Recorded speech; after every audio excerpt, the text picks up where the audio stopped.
Can you buy a house with no money down? So you're gonna find out how to buy your first home with potentially no money down or your first investment property. And I'm gonna show you how it's done right now.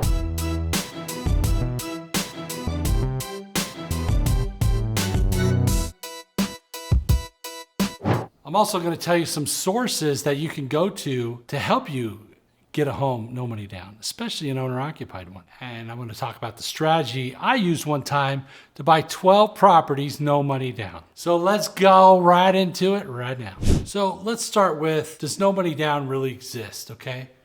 Well, it kind of depends.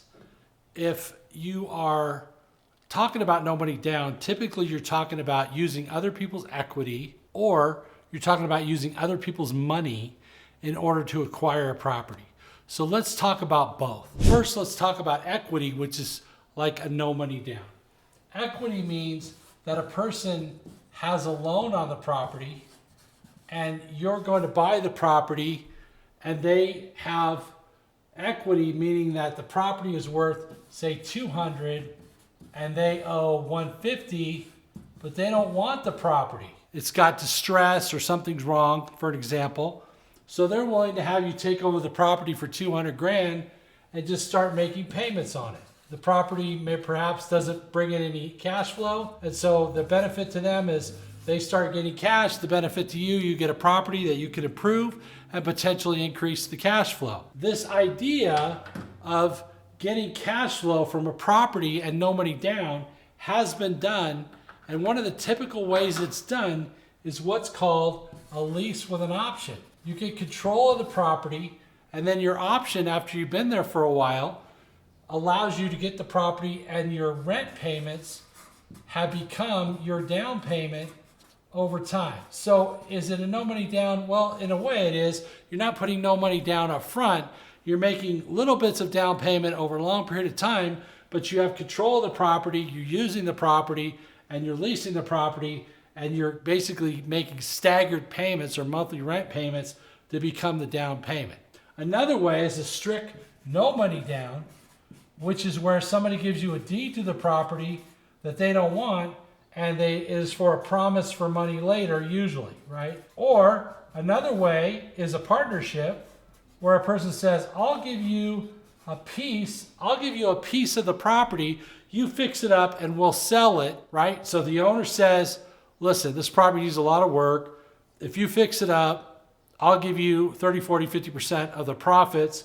And we'll sell it, and we make a contract and we agree to that, okay? So these are some different ways of doing the old equity, no money down, using the equity to get into it. And another way to do no money down is, of course, through government grants. Government grants are, as a matter of public policy, designed to give people money to get into a home owner-occupied and to get people into housing and stabilized in housing. One of the government grants that's done is a home buyers assistance program, okay, a HAP program.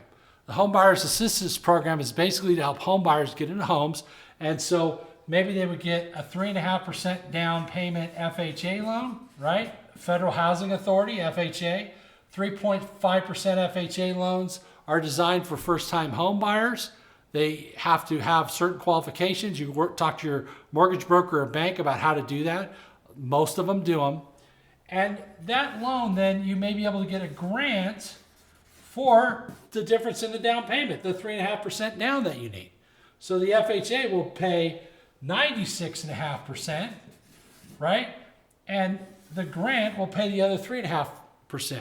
They'll also allow you to get a gift letter from a relative, which could pay the 3.5%. So there's some examples of no money down that really happen in real life. And I'm going to talk about one at the end of this video about how I bought 12 properties all at once with no money down. But before we do that, don't forget to subscribe, because I can't help you if I'm not talking to you. And so I'm posting videos on a daily basis to give you an opportunity to learn how to earn and become successful in real estate, and learn from somebody who is a true 1%er, who has a lot of real estate, who does it every day, is involved every day, and is doing deals right now. So don't forget to subscribe. Okay, on to the next thing. So another way to buy property no money down is to buy property subject to. And what does that mean? Subject to is a term that means basically you're going to buy the property subject to the existing debt on the property, okay? So one of the loans that I did when I first started was I bought my chiropractic practice, and I bought the property subject to the existing debt. There was a first loan of say $70,000 with a private lender, and there was a second loan of $30,000 with a private lender, okay? And then the seller, right, he did a new loan for $200,000, okay? So he had $100,000 in equity that he allowed me to assume. And so here we go, 70, 30, and 100 is 200. So that's how that deal would work. That would be a subject to deal, or a no money down deal, or a way to buy a property without having to go get debt on it by using the seller's equity as a new debt. So his loan included these underlying loans. I paid him, and then he paid the underlying loans. All right, now you got to be careful with that, because if for some reason they don't pay the underlying loans, you're paying him and he's not paying, and these underlying loans are going to foreclose, right? So this is a subject to example. I think on that one I actually did give him a little bit of cash when I first got it, but basically I got all this debt without having to apply to the bank. So would I need good credit to get this? Not necessarily. He never even checked my credit.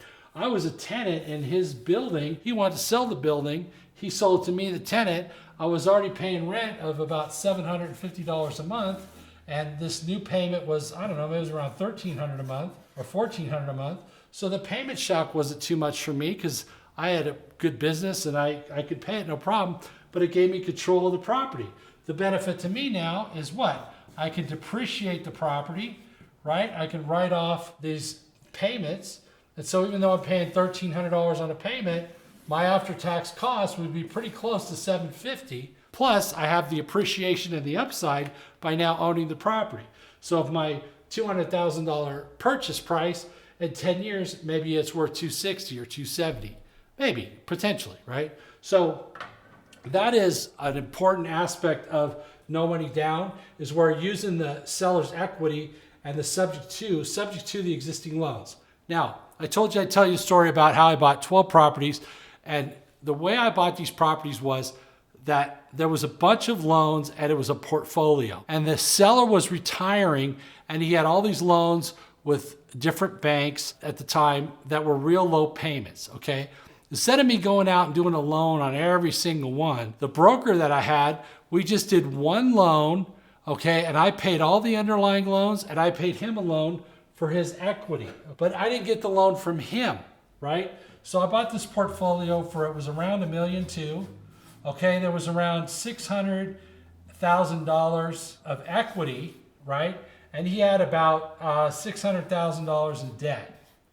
Okay, actually I think he had about $800,000 and about $400,000 equity, something like that. So I went out and I got a new private money loan for $400,000, and I made payments on the underlying $800,000. So he got his money, right? I bought the property subject to, and the $400,000 I got from a lender who put a mortgage on all of the different 12 properties, and then I paid the lender and I paid the underlying notes, right? And then I took the portfolio and I fixed them up one by one and sold them at retail, because this was kind of like a wholesale deal where he just wanted to get out, right? He could have sold them piecemeal, one by one, but that takes a long time. So this was better. And so what I did was I bought all these properties, I held on to them for a while, I rented them, and I fixed them up one by one, and I eventually did a 1031 exchange into an apartment building, which I then fixed up, sold, did another 1031 exchange into some condos and another apartment building. So this is like the real estate game, how it works. So can you buy a house or property, no money down? I just showed you how I did it. Now here's the last caveat. A lot of the loan docs today say that when you sell a property, there's a due on sale clause, which means when the property's sold, the loan is due. Those are interpreted legally. I'm not an attorney, and I'm not an accountant, and I'm not a mortgage broker. So you want to, before you do any deal like this, ensure that whatever you're doing with the underlying notes that you're going to have looked at, have somebody who's an expert who knows what they're doing legally to review those notes to make sure that this type of deal is okay. This was many years ago. This is still done today where people do subject to, And usually as long as a payment's being made, the loan is current, there isn't an issue, but you should notify the lender if you're doing this, and you should let the lender know that you are going to be doing subject to. Because let me tell you the bad side. The bad side is I sold a property subject to, and I didn't let the bank know, and the guy was only going to have the property for a short period of time. And guess what? The insurance changed. The bank wasn't too happy about it, and they wanted to come after me for not only that money, but every loan I had with them. This is possible, but again, use your advisors to help you to ensure that anything you do, you're doing it right, you're doing it legally, you don't get yourself in trouble. But these can be done with private money. They're usually fine. And in this deal, it was not an issue, and we didn't have any issues because those loans were paid off in a short period of time, but it did allow me a way to capture the property, and the underlying borrower wanted to do it. Always be careful whenever you're doing subject to make sure you don't put yourself in a position, but these can be done, it has to be done. Frankly, it's not that common, okay? In my world, you know, in the West Coast, it's not that common anymore. It may be common more with private money notes where an individual carried somebody and it doesn't have that due on sale clause, and some notes don't have due on sale clauses. I bought a property a couple of years ago, and it was a carryback from the seller. He owed nothing.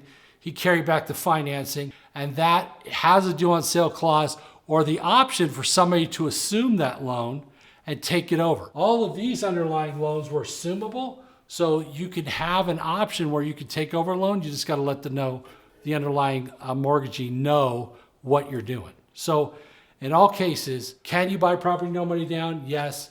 Can you get into property, no money down? Yes. Is there strategies to do it? Yes. Has it been taught for years? Yes. Do you want to be careful with who you use and how you do it? Yes. Do you want legal and other advice before you do it? Yes. Do you want to secure these notes and get what's called a notice of default on the underlying notes? Recording a notice of default. If this person doesn't pay these people, you get notified because you're paying this person who has this all-inclusive deed of trust. You're paying them $1,300 a month, and if they're not paying the underlying notes and you don't know it, these underlying notes foreclose and you've lost all your money, okay? So be careful, okay? You can lose money in real estate, you can make money in real estate. Be smart and use people who know these things to ensure yourself and your family is protected. I'm Paul Maguire. Don't forget to subscribe, and I'll see you on the next video. So in my next video, I'm going to talk about what type of real estate the rich invest in. If you want to be rich, you want to watch that video.